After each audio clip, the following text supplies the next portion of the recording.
বিসমিল্লাহির রহমানির রহিম। প্রিয় দেশবাসী, আসসালামু আলাইকুম। বহু প্রতীক্ষিত ত্রয়োদশ জাতীয় সংসদ নির্বাচন ও গণভোট 2026-এর প্রাক্কালে আমার শুভেচ্ছা গ্রহণ করবেন। আগামীকাল ইতিহাসের অন্যতম গুরুত্বপূর্ণ এই নির্বাচনের ভোট গ্রহণ অনুষ্ঠিত হবে। এই ঐতিহাসিক মুহূর্তে আমি গভীর শ্রদ্ধার সাথে স্মরণ করছি মহান মুক্তিযুদ্ধে শহীদদের। আরও স্মরণ করছি জুলাই গণ অভ্যুত্থানে শহীদদের, যাদের রক্তের বিনিময়ে আমরা আজ গণতান্ত্রিক উত্তরণের দ্বার প্রান্তে পৌঁছেছি। আমি তাদের রুহের মাগফিরাত কামনা করছি।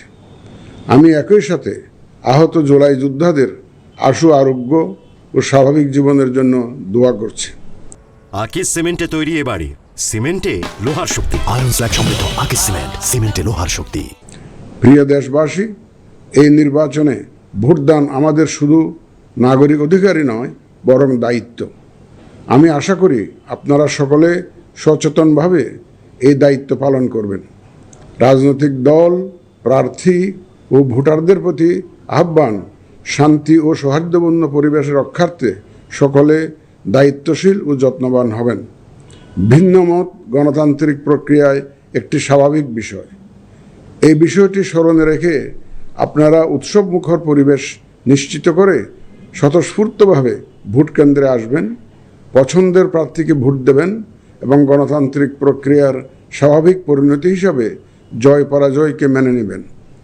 ভোটার, প্রার্থী, নির্বাচন সংশ্লিষ্ট কর্মকর্তা, আইন প্রয়োগকারী সংস্থা, সাংবাদিক, পর্যবেক্ষক, সেবা প্রদানকারী সংস্থা ও ব্যক্তিসহ সংশ্লিষ্ট সকলের কাছে অনুরোধ, ব্যক্তিগত কষ্ট ক্লেশ তুচ্ছ করে জাতীয় নির্বাচনের এই মহতী ব্যবস্থাকে সহযোগিতা করে সার্থক করে তুলুন।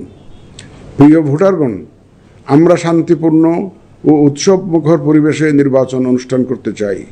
যে কোনো অনভিপ্রেত ঘটনা মোকাবেলায় নির্বাচনী কর্মকর্তা, মাঠ পর্যায়ে কর্মরত বিচারিক ও নির্বাহী ম্যাজিস্ট্রেট এবং আইন প্রয়োগকারী সংস্থাকে সহায়তা করুন।